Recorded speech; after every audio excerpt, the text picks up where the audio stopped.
우리 다 같이 평화인사를 나누겠습니다. 하나님의 평강이 예배드리는 모든 분들에게 가득하시길 바랍니다. 네, 아멘. 서로 돌아오시면서. 네.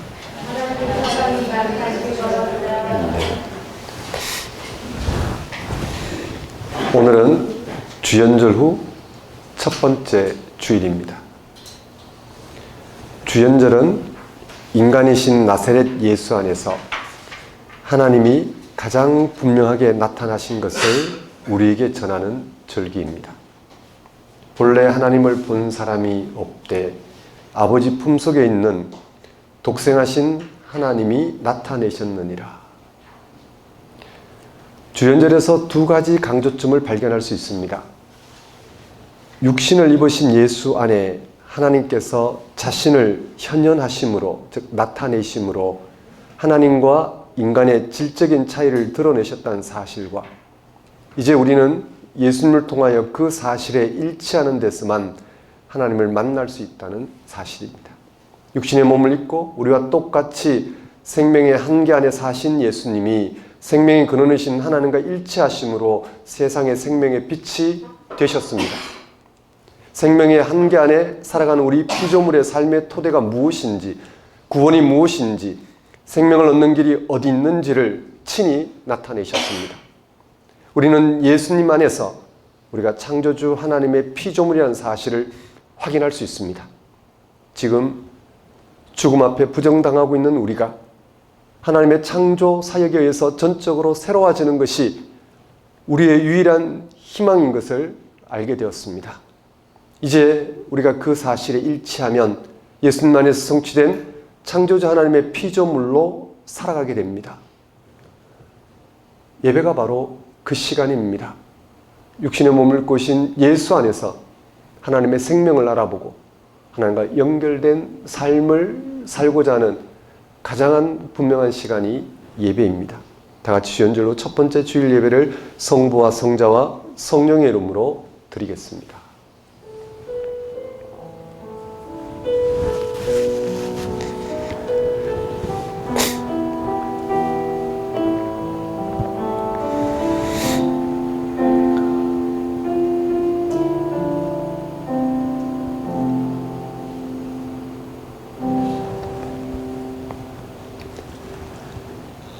너희 권능 있는 자들아, 영광과 능력을 여호와께 돌리고 돌릴지어다. 여호와께 그의 이름에 합당한 영광을 돌리며 거룩한 옷을 입고 여호와께 예배할지어다. 여호와의 소리가 물 위에 있도다.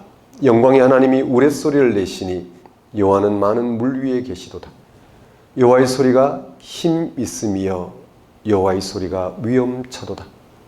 여호와의 소리가 광야를 진동하시며 여호와께서 가데스 광야를 진동시키는도다. 여호와의 소리가 암사슴을 낙태하게 하고 살림을 말갛게 벗기시니 그의 성전에서 그의 모든 것들이 말하기를 영광이라 하도다.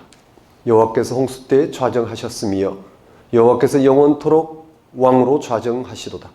여호와께서 자기 백성들에게 힘을 주시며 여호와께서 자기 백성에게 평강의 복을 주시리로다. 창조의 하나님, 세상을 생명의 능력으로 창조하시고 다스리시고 마지막 때 충만하게 하실 하나님 아버지를 이 시간 찬양합니다. 구원의 하나님, 친히 인간의 몸으로 세상에 오셔서 십자가의 죽음을 통하여 하나님의 생명을 빛처럼 나타내셔서 만물을 충만하게 하신 하나님 아버지 크신 은혜를 이 시간 고백합니다. 생명의 하나님, 예수 그리스도 안에서 영으로 함께 하셔서 그를 믿고 따르는 자들을 죽은 자들 가운데서 다시 살리신 성령의 역사로 만물을 충만하게 하신 그 하나님의 생명으로 충만하도록 은혜를 베푸시는 하나님 아버지를 이 시간 경배합니다. 하나님 아버지, 예수님과 연합하여 예수님 안에서 드러난 하나님의 은혜를 헤아리고 그 은혜를 삶의 토대로 삼게 하소서. 한 주간 예수님 안에서 새롭게 시작한 삶을 알아보고 거기에 삶의 토대를 둔 성숙한 삶을 살게 하소서. 무엇보다 그런 삶이 완성될 순간을 기다리는 거룩한 소망으로 세상을 향한 고유한 소명을 감당하는 삶을 살게 하소서. 예수님의 이름으로 기도드립니다. 다 같이 경배의 찬송 14장 찬양 드리겠습니다.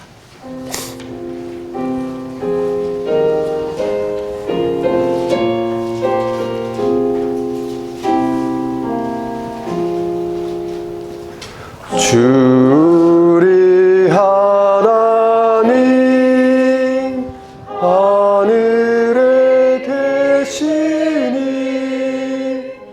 온 천하 만민 주 앞에 찬송하네.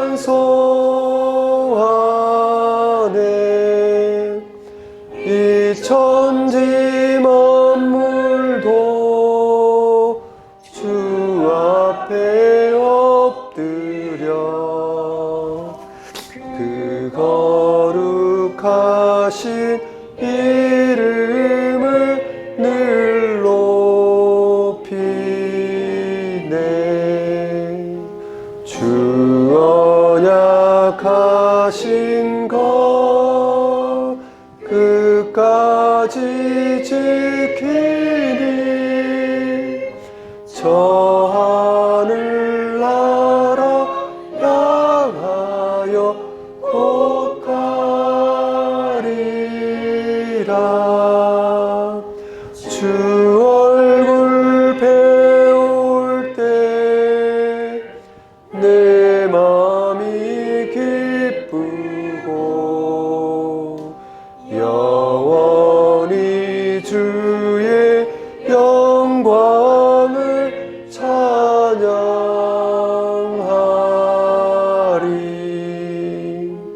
왕의 왕 되신 주 하늘에 계시니 이 세상 죄악 이기신 구주 예수. 저 천군 천사들 주 옹이하고서 무성도 함께 영원히 늘 섬기네. 성삼일체께 승리한 무리들 다 기쁜 소리 높여서 감사드려.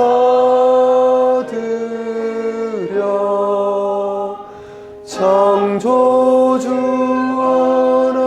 하나님 내 주님 되시니 주 앞에 나도 엎드려 경배하네.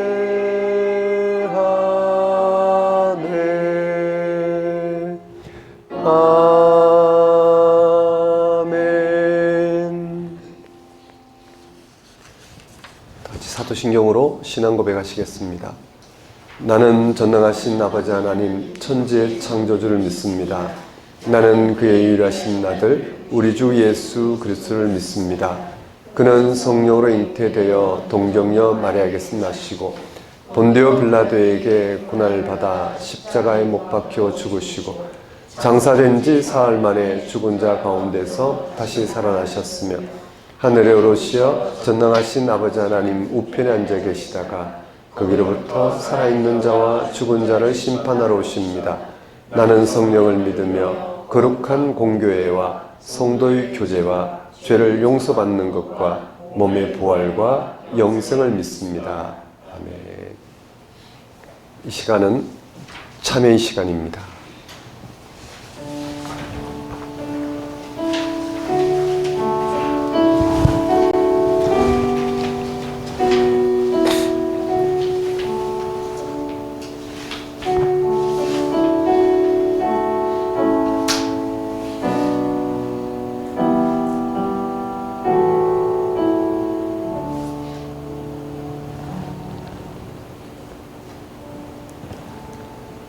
성경은 복음을 다음과 같이 선포합니다. 하나님은 빛이시라. 그에게는 어둠이 조금도 없으시다. 하나님 자신이 곧 빛이라고 일컬어지고 있습니다. 하나님과 연결된 사람들도 역시 빛 속에서 삽니다. 그리고 그 모든 것이 완성되는 미래에는 그 어떤 다른 빛이 필요 없게 됩니다. 전기불도 필요 없고 태양도 필요 없습니다. 다시 밤이 없겠고 등불과 햇빛이 쓸데없으리니 이는 주 하나님이 그들에게 빛이심이라. 그러나 하나님의 이러한 미래는 이미 우리 앞에 당도했습니다. 일어나라, 빛을 발하라. 네 빛이 이르렀고 여호와의 영광이 네 위에 임하였음이니라. 이런 일이 예수 그리스도에게서 일어났습니다. 하나님의 빛이 그를 통하여 이 세상에 들어왔습니다. 예수님은 이렇게 말씀하셨습니다. 나는 세상의 빛이다. 왜냐하면 예수님 오심으로써 하나님을 인식할 수 있는 빛이, 즉 생명의 빛이 시작되었기 때문입니다. 이 생명의 빛은 처음부터 세상을 비추었습니다. 요한복음은 이렇게 진술합니다. 참빛 곧 세상에 와서 각 사람에게 비추는 빛이 있었나니 모든 피조물의 현존을 가능하게 한 그 창조의 말씀은 예수님을 통하여 우리에게 임했습니다. 그래서 예수님이 이렇게 말씀하셨습니다. 나는 세상의 빛이니 나를 따르는 자는 어둠에 다니지 아니하고 생명의 빛을 얻으리라. 생명의 빛, 이것은 예수님이 우리에게 가져다 준 그 어떤 다른 빛이 아니라 바로 생명의 빛입니다. 생명과 빛은 상호적으로 연결되어 있습니다. 이것은 식물과 모든 생물에게 생명작용을 일으키게 하는 힘입니다. 그러나 예수님의 말씀은 그 이상입니다. 생명 자체가 빛입니다. 이것은 그 어떤 죽음에 의해서도 한정되지 않는, 제한되지 않는, 파멸되지 않는 영원한 생명을 의미합니다. 즉 죽음을 극복한, 그리고 우리의 현재적 지상 생명의 뿌리가 되는 하나님의 생명입니다. 이 생명은 처음부터 하나님의 창조 말씀 가운데 뿌리를 두고 널리 전개되었습니다. 이에 대해서 요한복음은 이렇게 피력했습니다. 그 안에 생명이 있었으니 이 생명은 사람들의 빛이라. 이런 생명이 예수님을 통하 이제 우리에게 임했습니다. 기독교는 매년 1월 6일을 주연절로 지킵니다. 주연절의 핵심은 하나님이 나사렛 예수에게서 계시되었다는 것입니다. 하나님이 예수님에게서 나타나는 사건의 토대는, 즉 계시 사건의 토대는 영원한 하나님이 예수라는 인간으로 나타났다는 사실입니다. 또한 하나님이 세상과 모든 산물을 창조하실 때 사용한 그 말씀이 예수라는 인간으로 나타났다는 것입니다. 또 세례 요한에게서 세례를 받고 예수님은 하나님의 영으로 충만한 인간으로서 공적인 무대에 등장했습니다. 이분은 하나님을 아버지로 불렀으며 스스로 이 아버지의 아들이라고 했습니다. 곧이어서 그분은 하나님이 가까이 임하였다는 사실을 선포함으로써 사람들에게 참빛을 가져다 주기 시작했습니다. 이러한 예수님의 사명은 점점 더 심각한 저항을 받았습니다. 이 빛은 어둠을 비추었지만 어둠은 이를 깨닫지 못했습니다. 여기서 말하는 어둠은 하나님으로부터 멀어지는 것을 의미합니다. 비록 우리가 여전히 하나님의 피조물로서 하나님의 빛에 접속되어 있음에도 불구하고 우리 인간들은 이 세상살이에 매달린 채 하나님으로부터 멀어지고 있습니다. 이 세상은 하나님으로부터 벗어나 있습니다. 비록 이 세상이 하나님에 의해서 그 생명이 유지되고 있고 연결되어 있지만 말입니다. 이 어둠은 하나님과 멀리 떨어져 살아가는 인간이 그것을 어둠으로 느끼지 못하고 오히려 자기 삶을 발전시킬 수 있는 기회로 삼고 있기 때문에 파악이 될 수가 없습니다. 어둠을 어둠으로 파악할 수가 없습니다. 이것이 곧 하나님의 빛을 수용하지 못하는 어둠입니다. 이처럼 예수님도 역시 공생애 중에 받아들여지지 못하고 오히려 십자가의 죽음으로 내몰렸습니다. 그의 죽음은 어둠의 승리인 것처럼 보였습니다. 그러나 생명의 빛은 죽은 자로부터의 부활을 통해서 그에게 계시되었습니다. 이런 생기에 의해서 이제 예수님은 자기가 걸어온 전체 길에서 세상의 빛이십니다. 바로 예수님을 통해서 하나님과 그 생명은 우리와 함께하게 되었습니다. 그래서 예수님은 예수님을 따르는 모든 이들에게 이렇게 약속하십니다. 그들이 어둠에 다니지 아니하고 생명의 빛을 얻으리라. 사랑하는 성도 여러분, 한 주간의 삶을 돌아보십시오. 여러분 세상을 빛으로 경험하셨는지요? 어둠으로 경험하셨는지요? 어둠의 특징은 미워하는 겁니다. 적대적으로 대하는 겁니다. 마음이 상하는 겁니다. 또 갈등하는 겁니다. 정말 답답함을 느끼는 겁니다. 빛은 그렇지 않습니다. 정말 시원합니다. 정말 그저 다가가서 손을 내밀만 합니다. 함께하는 그 자체가 기쁩니다. 그냥 존재 자체가 즐겁습니다.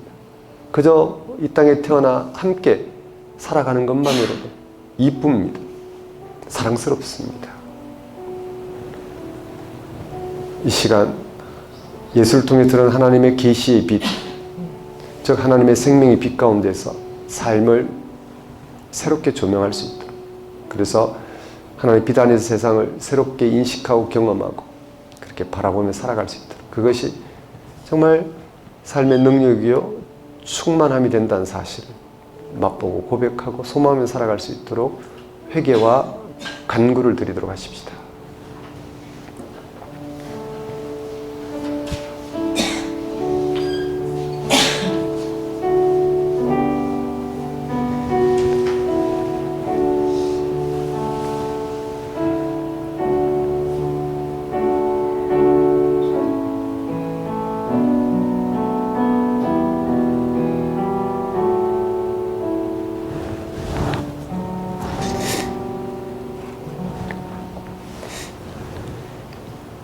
하나님 아버지, 이 시간 어둠을 어둠으로 인식하지 못하는 어둠 속에 살아가지 않게 하소서. 죽음을 인식하지 못하는 죽음 가운데 살아가지 않게 하옵소서. 정말 우리의 영혼이 우리의 탐심에 의해, 우리의 욕심에 의해, 우리의 이기심에 의해, 또 자기 자랑에 의해 미워하는, 또 적대시하는 가운데 살아가면서도 그런지도 모르는 이 어리석음에서 벗어나게 하옵소서. 오직 예수 안에서 하나님의 생명의 빛 가운데서 그저 존재 자체만으로도 기뻐하고 즐거워하고 그저 함께 살아가는 이런 생명 현상만으로도 용납이 되고 사랑할 수 있는, 그래서 하나님의 생명을 함께 맛보고 나누는데 걸림이 없고 그것만으로도 삶이 넘치도록 할 수 있는 이 은혜를 덧입고 살아갈 수 있도록 역사해 주옵소서. 예수님 이름으로 기도드립니다. 다 같이 영광송 1장 찬양 드리겠습니다.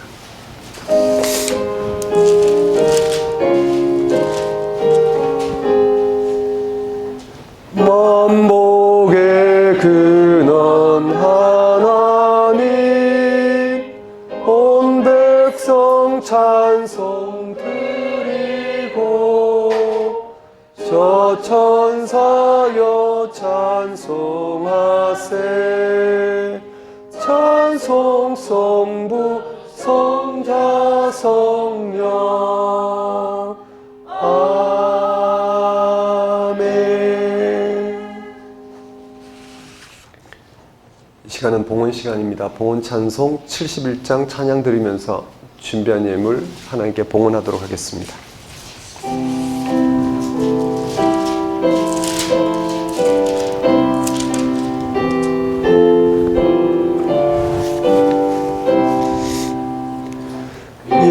예부터 도움 되시고 내 소망 되신 주, 이 세상 풍파 중에도 늘 보호하시리. 이 천지 만물이 끼져 주 먼저 계셨고 온 세상 만물 변해도 주 변함없도다.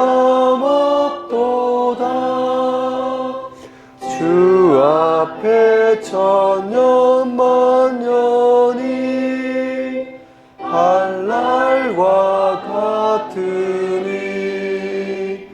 이 세상 모든 일들이 다 잠시뿐이라 세월이 흘러가듯이 인생은 떠나니 이 인생 100년 살아도 꿈결과 같도다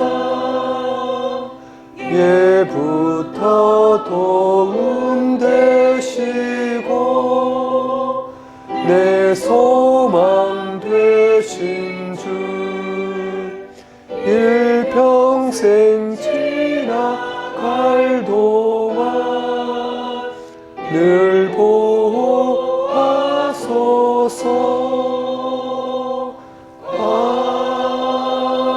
아멘.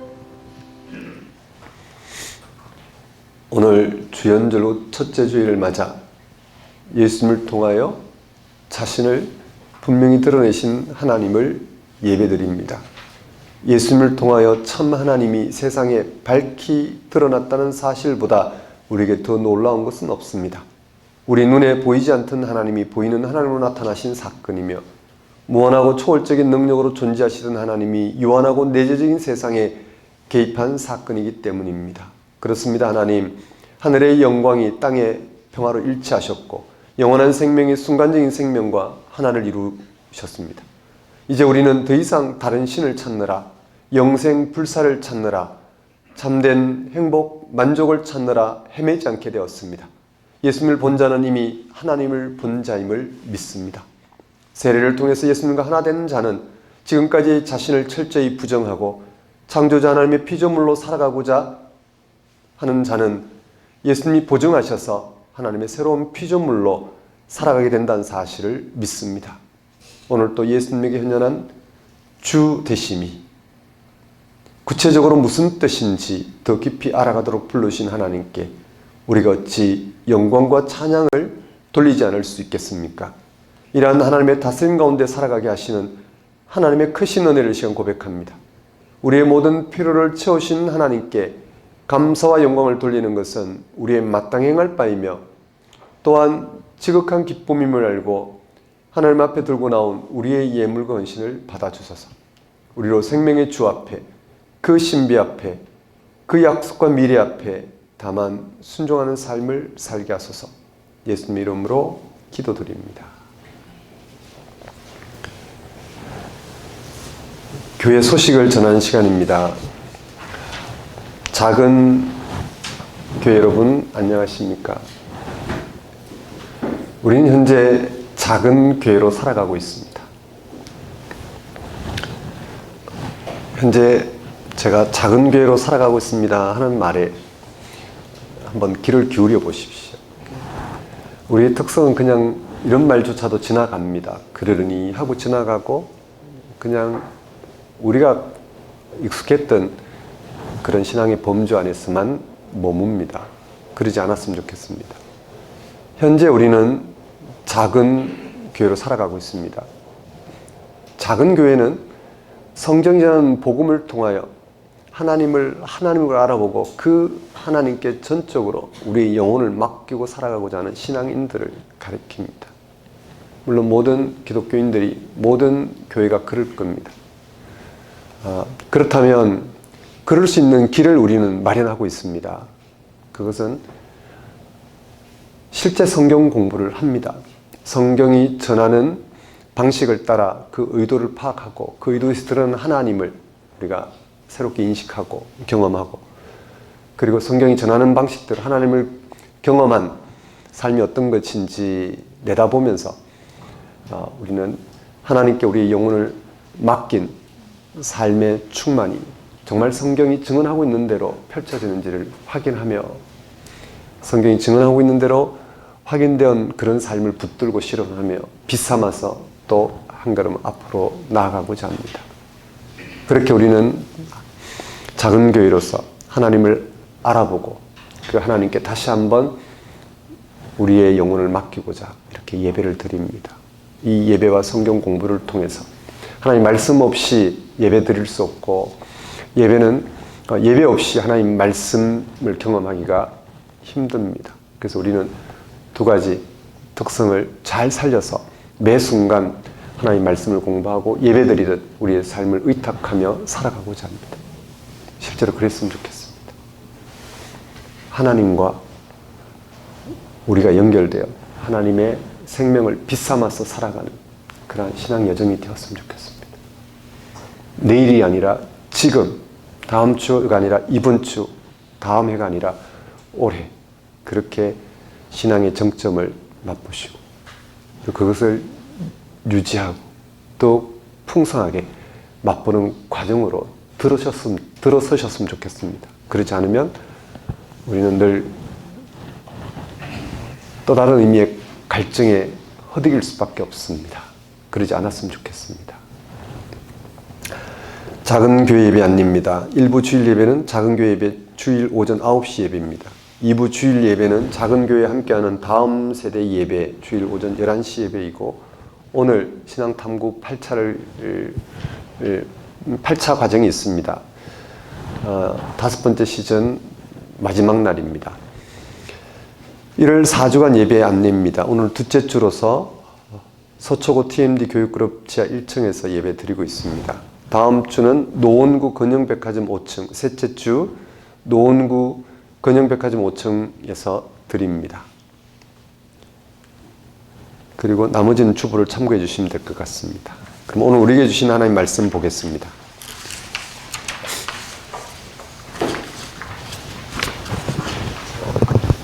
오늘 우리에게 주신 하나님 말씀은 누가복음 3장 15절에서 17절과 21절에서 22절 본문입니다.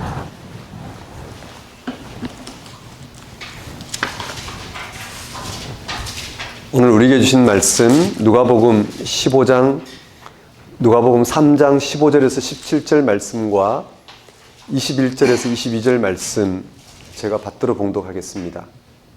백성들이 바라고 기다림으로 모든 사람들이 요한을 혹 그리스도이신가 심중에 생각하니, 요한이 모든 사람에게 대답하 이르되 나는 물로 너희에게 세례를 베풀거니와 나보다 능력이 많으시니가 오시나니 나는 그의 신발끈을 풀기도 감당하지 못하겠노라. 그는 성령과 불로 너희에게 세례를 베푸실 것이요 손에 키를 들고 자기의 타작마당을 정하게 하사 알곡은 모아 곡간에 들이고 쭉정이는 꺼지지 않는 불에 태우시리라. 21절 22절입니다. 백성이 다 세례를 받을새 예수도 세례를 받으시고 기도하실 때에 하늘이 열리며 성령이 비둘 같은 형체로 그의 위에 강림하시더니 하늘로부터 소리가 나기를 너는 내 사랑하는 아들이라 내가 너를 기뻐하노라 하시니라. 하나님 아버지, 오늘 선포되는 말씀을 통하여 예수 그리스도를 통해 계시된 하나님, 하나님 나라, 하나님의 구원, 하나님의 의, 하나님의 생명을 참으로 어둠을 밝히는 빛과 같이 경험하며 그 안에서 살아가는 그러한 말씀이 될 수 있도록 역사해 주옵소서. 예수님 이름으로 기도드립니다. 오늘 설교 본문은 누가복음 3장 15절에서 17절 또 21절에서 22절 말씀이고, 제목은 하나님의 아들로 세상에 오신 예수입니다. 우리가 예수님을 그리스도로 믿고 살아가는 이유는 예수님에게서 우리를 새롭게 하는 일이 일어났기 때문입니다. 그 새로움은 정치인들이 주장하거나 경제인들이 주장하는 그런 것과는 질적으로 다른 것입니다. 그것은 우리가 질적으로 새롭게 되는 것입니다. 질적으로 새롭게 된다는 것은 고난과 죽음에 처한 우리 인생이 그것이 극복되는 생명으로의 변화를 가리킵니다. 다른 말로 하나님의 영원한 생명을 얻는 것입니다. 그런데 문제는 이런 일이 어떻게 가능하겠느냐 가능하냐는 것입니다. 예수님에게 무슨 일이 일어났기에 그것이 가능하냐는 것입니다. 예수님은 그의 삶과 사역을 통하여 창조주 하나님이 그의 피조물을 죄와 죽음에서 건지시는 하나님 나라를 드러내셨습니다. 그리고 예수님은 자신의 사역을 배척하는 세력에 의해 고난과 죽음에 처하게 되었습니다.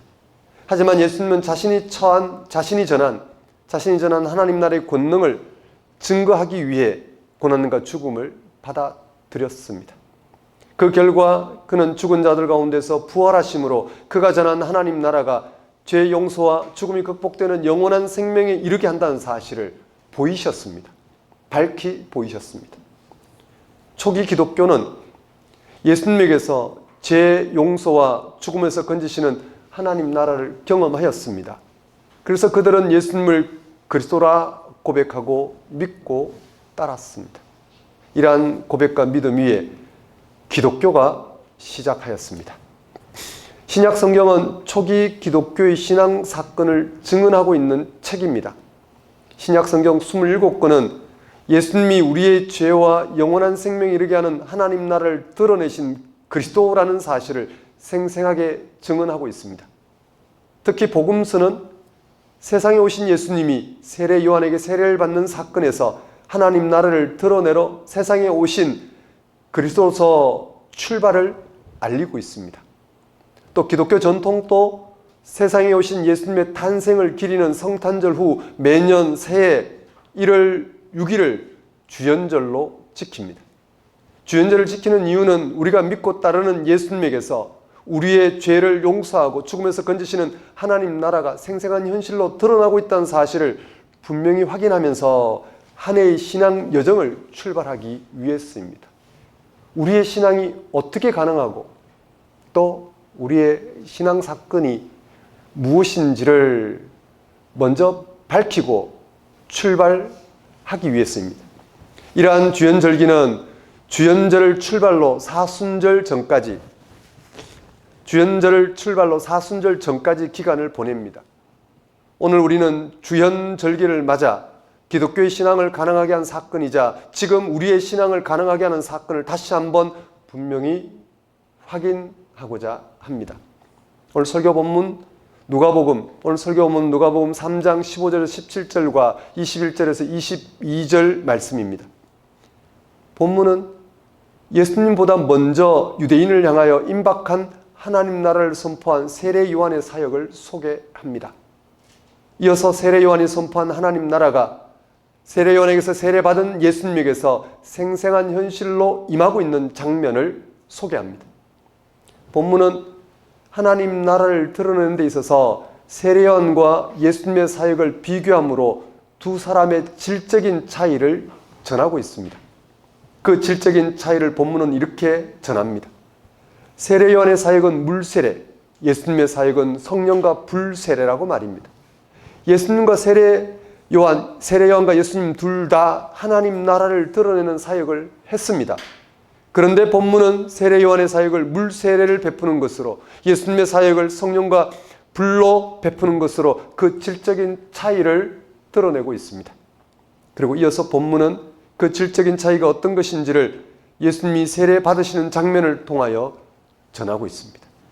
도대체 성령과 불세례로 표현되는 예수님의 사역은 어떤 것일까요? 그런 예수님의 사역을 통해서 성령과 불세례로 표현되는 하나님 나라를 우리가 인식하고 그리고 경험하고 있을까요? 아니면 세례 요한의 사역을 표현하고 있는 물세례와 같은 방식으로 예수님의 사역을 대하고 있는 건 아닐까요? 그래서 오늘 신앙을 내일로 미루고 이번 주 신앙을 다음 주로 미루고 올해의 신앙을 그 다음 해로 미루면서 뭔가 우리가 더 기다려야 할 게 있는 것처럼 그렇게 나쁜 말로는 나태하게 좋은 말로는 낭만적으로 그렇게 보내고 있는 건 아닐까요? 예수님보다 먼저 사역을 시작한 세례 요한은 광야에서 살았습니다. 그는 광야를 가로지르는 요단강에서 유대인들을 향하여 죄 사함을 받게 하는 회개에 대하여 설교하였고 물세례를 베풀었습니다. 요한의 설교와 세례는 임박한 하나님 나라를 알아보지 못하고 있는 유대인들을 향하여 거기서 벗어나서 그가 선포하는 하나님 나라로 돌이켜 그것이 임하는 것을 기다리도록 하는 것이었습니다. 그들의 눈을 그들이 실제로 바라고 있는 하나님 나라를 향하여 돌리도록 세례 요한은 지금 그들이 집중하고 있는 것이 하나님 나라 일이 아니라 이제 곧 오고 있는 일들이 하나님 나라 일이라는 것을 가르쳤습니다. 그는 다음같이 설교했습니다. 독사의 자식들아, 누가 너희에게 일러 장차올 진노를 피하라더냐. 요한은 하나님을 신앙하는 유대인들에게 하나님의 심판을 피할 수 없다고 했습니다. 그 이유는 분명합니다. 유대인들은 자신이 선택받은 민족이라는 것을 내세우고 자신들의 신앙 제도나 전통을 내세운 나머지 그들이 기다려야 할 하나님 나라를 망각하고 있었기 때문입니다. 그래서 요한은 하나님께 선택받은 민족이라는 것을 내세우는 유대인들에게 다음같이 설교했습니다. 속으로 아브라함이 우리 조상이라고 말하지 말라. 내가 너희에게 이르노니 하나님이 능히 이 돌들로도 아브라함의 자손이 되게 하시리라. 요한은 하나님 백성이 다른 어떤 것을 내세우지 말고 오직 세례 요한이 선포한 하나님 나라로 돌이키는 것, 즉 회개하는 것 외에 길이 없다는 사실을 전했습니다. 이미 도끼가 나무 뿌리에 놓여서 좋은 열매 맺지 아니하는 나무마다 찍혀 불에 던져지리라. 여기서 세례 요한이 말하는 좋은 열매 맺는 것이 바로 그가 선포한 하나님 나라로 돌이키는 것입니다. 그 외에 구원받을 길이 없다는 것입니다. 요한이 행한 모든 것은 임박한 하나님 나라에 대한 강력한 상징력을 가지고 있습니다. 그의 세례와 설교는 현재의 세상을 끝장내고 전적으로 새롭게 하시는 하나님 나라, 참된 하나님의 현실에 대한 것입니다.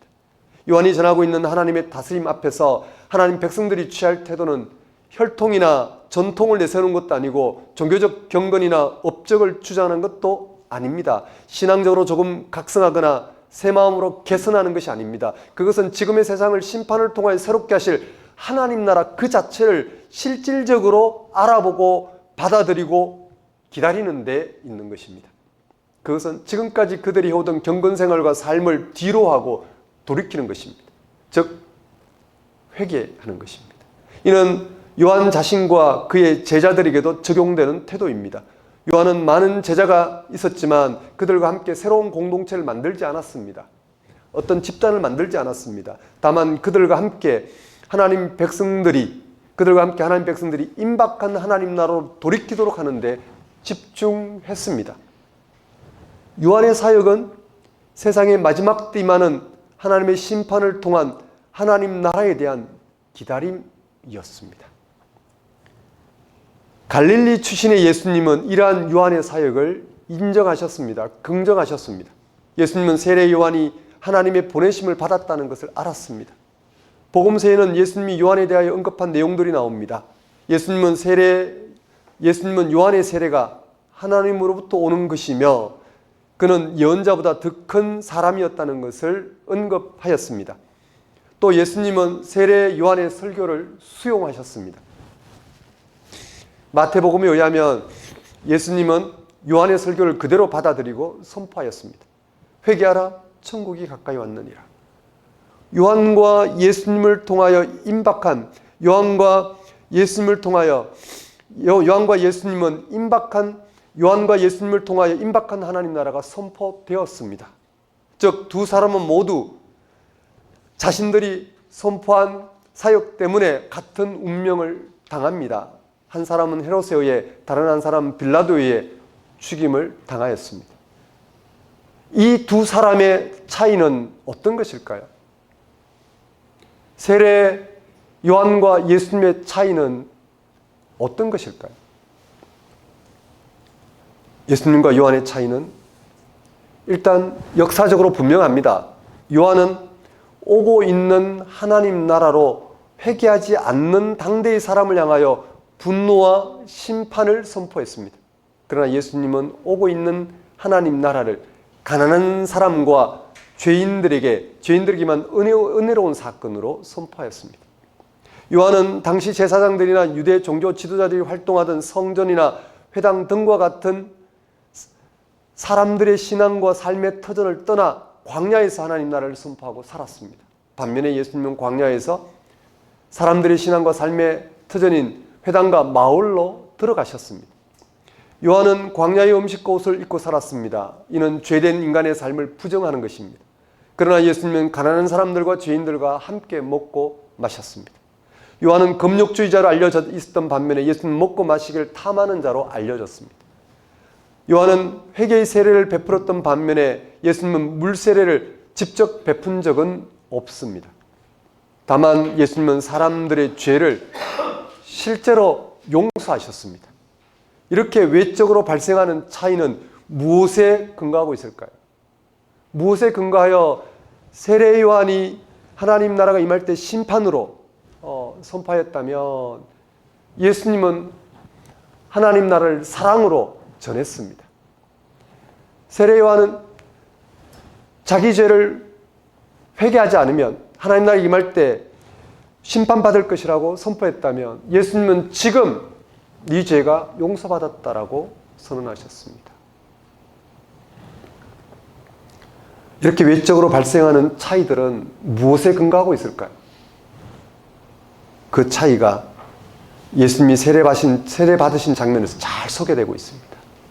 우리의 신앙을 허투루 대하지 않도록, 우리의 신앙을 오해하지 않도록 복음서는 그 처음부터 예수님이 세례 받으신 장면을 통해서 세례 요한과 예수님의 질적인 차이를 드러내고 예수님을 통해서 우리가 알아봐야 될 하나님 나라를 아주 분명하게 우리에게 전하고 있습니다.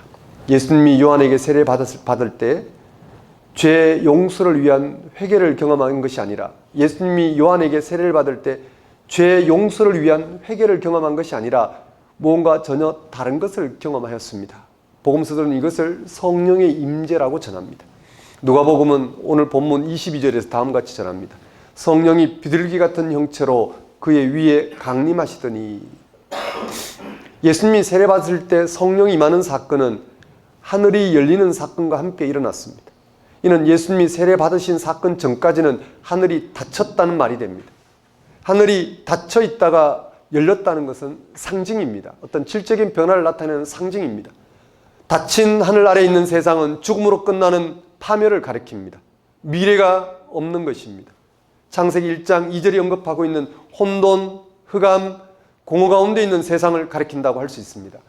창세기는 이런 세상을 전적으로 새롭게 하는 하나님의 영이 활동하고 계시다고 했습니다. 창세기 기자가 전하고 있는 대로 예수님이 세상에 오심으로 하늘이 열리고 성령이 예수님에게 임한 것입니다. 여기서 성령, 하나님의 영은 창조의 영입니다. 성령이 예수님에게 임하였다면 이제 세상은 그를 통하여 세상을 새롭게 하시는 하나님 나라를 생생한 현실로 경험할 수 있게 된 것입니다. 그래서 누가복음은 예수님에게 성령이 임한 특별한 사건을 22절 후반절에서 다음과 같이 전하고 있습니다. 22절 후반절을 보십시오. 하늘로부터 소리가 나기를 너는 내 사랑하는 아들이라 내가 너를 기뻐하노라. 누가복음은 예수님을 하나님 아들이라고 전하고 있습니다. 예수님이 하나님 아들이라는 사실은 예수님이 성령의 능력으로 역사하는 하나님 나라와 일치하신 사건에 근거하고 있습니다. 다른 매개가 없습니다. 거기는 인간적인 어떤 노력이나 의지나 경건이나 업적이나 성취가 개입할 수가 없습니다. 예수님은 지금까지 유대인들이 기다려왔고 세례 요한이 선포한 하나님 나라를 현실로 받아들였습니다. 그런 예수님에게 성령의 능력으로 역사하는 하나님 나라가 생생한 현실로 임하였습니다. 예수님을 통해서 하나님 나라 이 땅에 임할 때의 그 모습이 생생하게 증거되고 또 권능으로 나타났습니다. 세상은 예수님에게서 성령의 능력으로 역사하는 하나님 나라를 생생한 구원의 현실로 경험하게 된 것입니다. 이러한 사실에 근거해 누가복음은 예수님을 하나님 아들이라고 증언한 것입니다. 이제 하나님 나라에 대한 예수님의 사역은 세례 요한이나 다른 예언자들과는 질적으로 달라졌습니다. 예수님의 사역은 자신에게 현실이 된 하나님 나라를 구원의 현실, 생명의 현실로 드러내시는 것입니다. 자신에게 임한 하나님 나라를 이제 사람들이 알아볼 수 있는 모습으로 드러내는 것입니다. 예수님은 세례 요한과 같이 심판을 대비하는 삶과 심판의 위협을 전하는 사역을 할 필요가 없었습니다. 대신에 예수님이 가난한 자에게 복을 선포하시고 죄인들과 먹고 마시며 죄를 사하시고 죽음에서 건지시는 영생을 주셨습니다. 즉 지금의 세상이 새롭게 되는 세상을 전하고 참여하게 하셨습니다. 지금의 세상이 하나님 나라로 새롭게 되는 모습을 보여주고 그것을 받아들이고 그러한 모습으로 변화시킬 하나님 나라를 그들은 사모하도록 하셨습니다. 그래서 복음서는 예수님과 요한의 차이를 하늘나라에서 가장 작은이라도 요한보다 크다는 말씀으로 전했습니다. 이 차이는 예수님에게서 실제로 하나님 나라가 시작하기 이전의 마지막 시간과 예수님에게서 시작된 하나님 나라 안에서 맞이하는 첫 시간의 차이라고 할 수 있습니다. 귀로 들었던 하나님 나라를 이제 눈으로 보고 확인하고 오해 없이 지금 일치하여 누릴 수 있는 그런 차이라 할 수 있습니다. 그래서 누가복음은 예수님과 세례 요한의 질적인 차이를 오늘 본문 16절에서 다음같이 언급하고 있습니다. 3장 16절 보십시오. 요한이 모든 사람에게 대답하여 이르되 나는 물로 너희에게 세례를 베풀었거니와 나보다 능력 많으신 이가 오시나니 나는 그의 신발끈을 풀기도 감당하지 못하겠노라. 그는 성령과 불로 너희에게 세례를 베푸실 것이요. 요한은 자신에게 임한 하나님 말씀에 따라 유대인들에게 죄 용서를 구하는 회개의 물세례를 베풀지만 예수님은 이미 자신에게 현실로 임하고 있는 하나님 나라로 사람을 초청하셔서 실제 죄 용서를 통하여 죽음이 극복되는 생명을 얻게 하시는 성령 세례를 베푸신 것입니다. 그래서 요한은 예수님이 자신보다 능력 많으신 분으로 물세례가 가리키는 하나님 나라를 실질적으로 경험하게 하는 성령과 불세례를 베푸신다고 선포한 것입니다. 좀 더 부연 설명하면 이렇습니다. 예수님은 그 앞에 데리고 온 중풍병자를 향해서 이 사람이 네 죄 사함을 받았느니라고 선언했습니다. 예수님의 이런 발언을 서기관과 바리새인들은 신성모독으로 평가했습니다. 이 신성모독하는 자가 누구냐? 오직 하나님 외에 누가 능히 죄를 사하겠느냐? 서기관과 바리새인들이 지적한 것처럼 죄 사함은 오직 하나님만이 하실 수 있는 것입니다. 그런데 예수님은 하나님만이 하실 수 있는 죄 용서를 선언하셨습니다. 세례 요한은 사람들의 죄를 지적했으나 예수님은 실제로 죄를 용서하셨습니다. 이게 두 사람의 결정적인 차이입니다. 죄의 용서가 바로 성령의 능력으로 역사하는 하나님 나라를 현실로 드러내시는 예수님의 사역의 특징이라 할 수 있습니다. 그래서 누가복음은 예수님이 하나님 아들이라고 증언한 것입니다. 여기서 죄 용서가 무엇이기에 하나님만이 하실 수 있는가라는 질문이 가능합니다. 먼저 죄가 무엇인지 알아야 합니다. 죄라는 말을 일단 사람들은 별로 좋아하지 않습니다. 죄라는 말이 듣기 싫어서 교회 나가기 싫다는 사람들도 있습니다. 죄의 개념을 오해하는 데서 벌어지는 현상입니다. 죄는 인간이 처한 죽음의 문제를 조금도 해결하지 못하고 살아가는 상태라 할 수 있습니다. 다시 말씀드립니다. 죄는 인간이 처한 죽음의 문제를 조금도 해결하지 못하고 그 문제를 자꾸 뒤로 미루면서 현재 인간이고 세속적인 삶에 매달리는 것을 말합니다. 현재까지 모든 인간은 당면한 문제인 죽음의 문제를 조금도 해결하지 못한 채 살아갑니다. 그 결과 모든 인간은 자신이 어떤 인생을 살았든지 어떤 능력을 가지고 살았든지 어떤 경험을 하고 살았든지 결국 죽음과 함께 죽습니다. 끝납니다. 더 이상 아무것도 없습니다.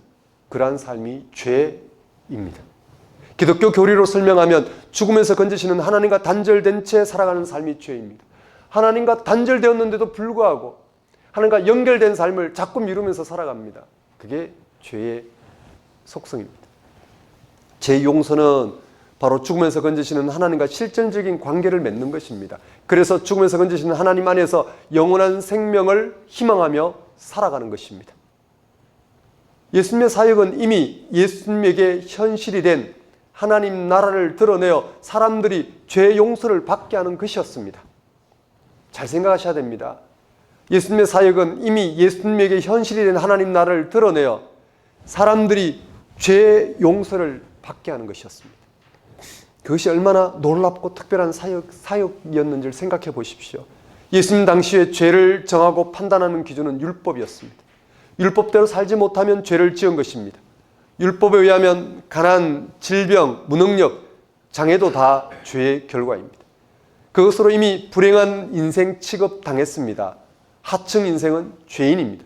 그런 가르침이 완전히 틀린 것은 아닙니다. 모두 공부 잘하고 연봉 높은 직장을 다니고 사회적으로 높은 지위에 올라가서 행복하게 사는 세상이 오면 좋을 것입니다. 모두가 다 함께 즐기면서 사는 세상이 오면 좋을 것입니다. 모든 사람이 십계명을 철저히 지키면, 요즘식으로 세상의 질서인 실정법을 누구도 예외 없이 잘 지키면 건강한 사회가 될 것입니다. 법을 지킨다는 게 어떤 건지는 일단 접어두고 법으로 운영되는 사회를 가리켜 문명사회라 말합니다. 발전된 사회라 말합니다.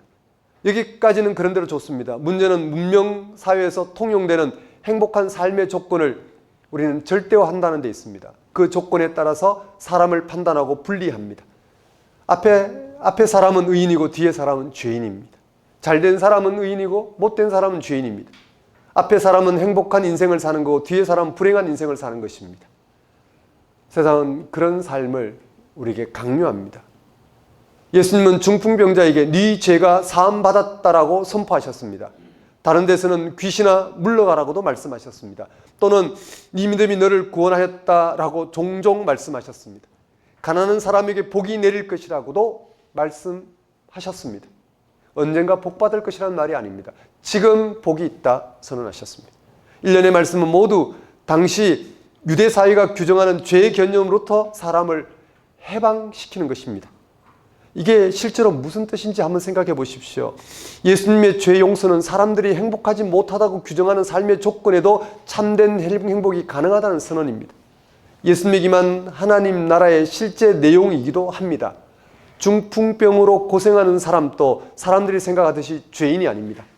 그의 삶에서 이미 현존하고 있는 하나님 나라가 예수님을 통하여 들어왔습니다. 그 하나님 나라는 그의 삶을 파괴하는 죄에서 벗어나게 합니다. 더 이상 이전처럼 살아가게 하지 않습니다. 그 하나님 나라는 그의 병든 삶을 고칠 뿐만 아니라 거기서 병으로 인해 불행하다고 생각하는 삶에서 벗어나게 합니다. 그런 가능성을 율법이 막으면 곤란합니다. 이렇게 예수님에게 이미 현실로 드러난 하나님 나라를 실제로 받아들임으로 그것이 빛처럼 자기 인생에 들어왔다는 사실을 영혼의 깊이에서 깨닫는 것이 곧 죄 용서입니다. 그런 사람은 죄로 인한 생명의 위축과 파괴에서 벗어납니다. 아주 궁극적인 해방을 경험합니다. 이전에 살아가던 삶의 방식으로 살아가지 않습니다.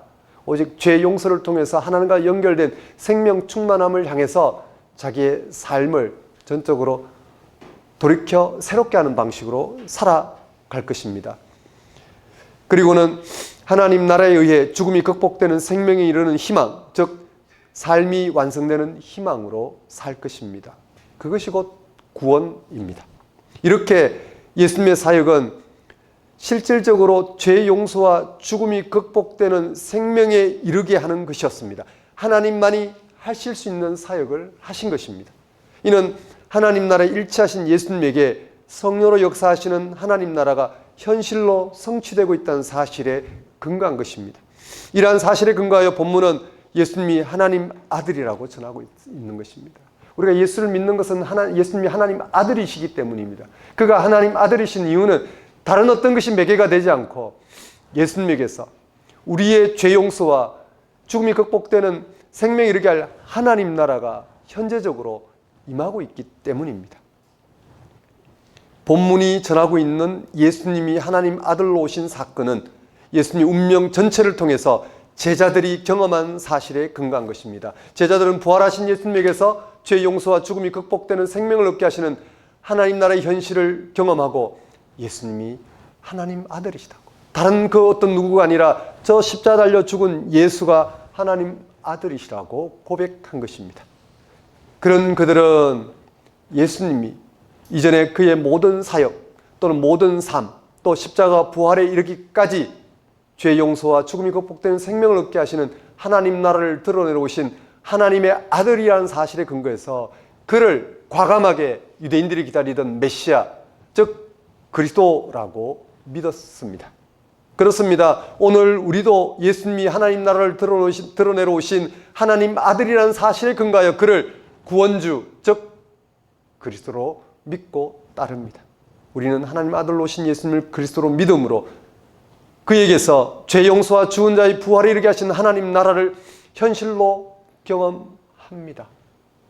예수님에게서 거듭나게 하시는 하나님 나라를 경험합니다. 우리 기독교인들이 실제로 신앙과 삶의 근거를 예수님이 하나님 아들이라는 사실에 두고 있을까요? 정말 다른 그 무엇이 아닌 예수님이 하나님 아들이라는 사실에 근거하여 우리는 그를 그리스도로 믿고 따르고 있을까요? 정말 예수님이 우리의 죄를 용서하시고 죽은 자의 죽음이 극복되는 생명에 이르게 하실 하나님 나라를 베풀고 있다는 사실에 근거해서 우리는 지금 같은 신앙과 삶을 살고 있을까요? 그 하나님 나라의 현실을 우리는 정말 분명하게 알아보고 경험하고 그것이 이루어지기를 소망하고 있을까요? 당연히 그래야 합니다. 그러나 실제로는 예수님이 하나님 아들 되신 사건에 집중하려고 하지 않습니다. 비껴갑니다. 인간적이고 세속적인 삶에 휘둘립니다. 그 안에서 자기중심적으로 무엇이 자신에게 유익되는지, 자신의 민족에게 유익되는지만 계산합니다. 본능적으로 그렇습니다. 예수님이 세례 받으셨다는 게 오늘 우리의 신앙과 삶에 별로 관계없는 것처럼 여깁니다. 예수님이 세례 받으신 사건을 통해 전한 하나님 나라를 알려고 하지도 않고 집중하려고도 하지 않습니다. 예수님에게 생생한 현실이 된 하나님 나라에 의해 죄 용서와 죽음이 극복되는 생명을 얻는 것이 우리 기독교 신앙인데도 말입니다. 신앙생활을 열심히 한다고 해서 신앙생활을 열심히 한다고 해도 기껏해야 예수 믿어서 인생이 잘되고 복받고 자신의 신앙행위로 만족하고 죽어서 천당 갈 수 있다는 기대에 머물고 맙니다. 그게 좀 더 나아가 성경이 말하는 이런저런 신앙적 내용을 말하지만 거기까지입니다. 실제로 예수가 하나님 아들 되신 사건에 근거해서 영혼이 밝아지는 그 자리로 잘 나아가지 않으려고 합니다. 나름으로 새로운 세상과 삶에 대한 관심이 많은 기독교인들도 인간다운 삶을 위한 도덕적인 변화나 사회개혁에 집중합니다. 그런 것도 필요합니다. 그러나 그런 것으로는 죄와 죽음에 처한 세상의 문제가 해결되지 않습니다.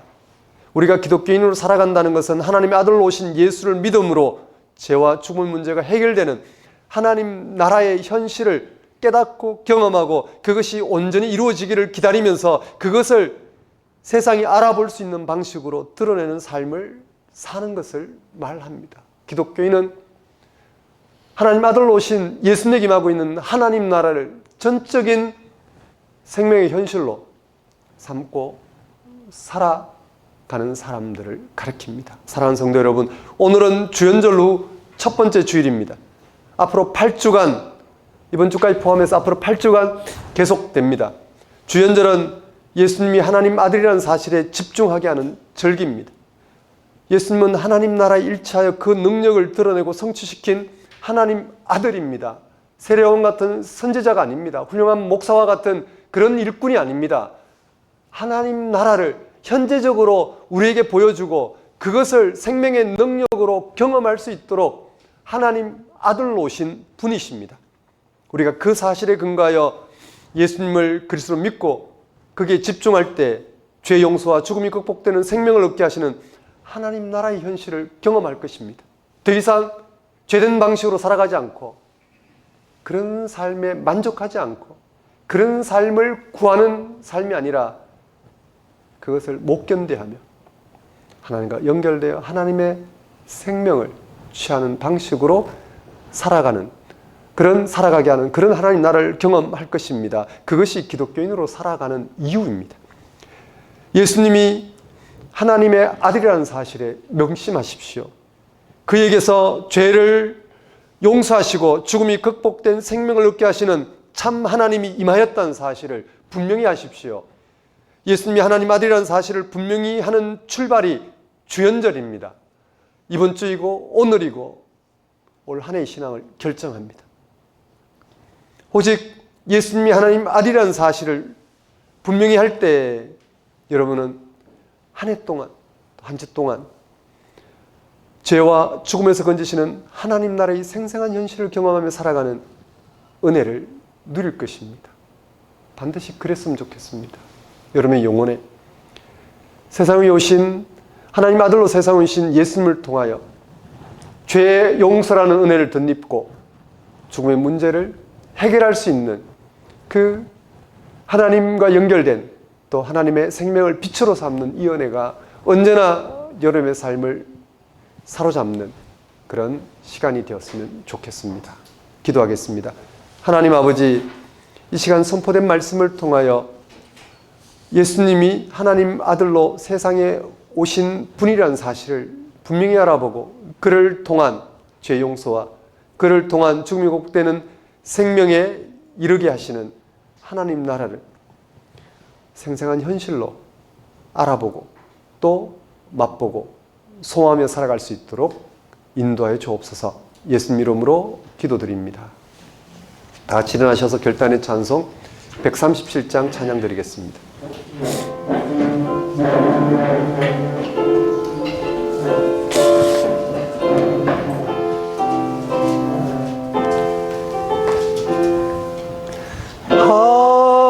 하나님의 아들이 사람 몸을 입으사 이 땅 위에 오셨다. 모두 나와 영접하자. 구주여 우리들을 거룩하게 하시어 어둠을 밝혀주는 빛이 되게 하소서. 하나님의 아들이 사람 몸을 입으사 우리 안에 오셨다. 세상 만민 기뻐하자. 구주여 크신 사랑 우리 맘에 채우사 원수도 친구 삼아 화평하게 하소서. 하나님의 아들이 사람 몸을 입으사 우리 함께 사셨다.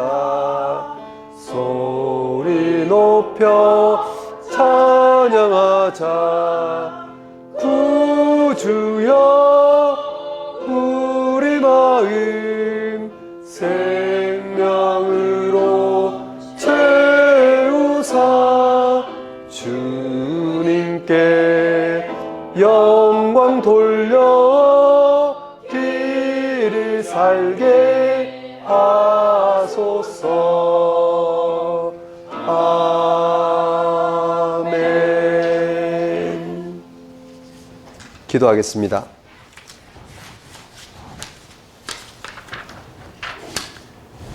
이제는 우리 주 예수 그리스도의 은혜와 하나님의 무한하신 사랑과 성령님의 교통하심이 하나님의 아들로 세상에 오신 예수님을 그리스도로 믿음으로 죄의 용서와 죽음이 극복되는 생명에 이르게 하시는 하나님 나라에 참여하는, 그래서 정말 하나님 나라로 말미암아 생명 충만함을 살고자 결단하는 주의 백성 위에 영원히 함께 하시기를 축원합니다.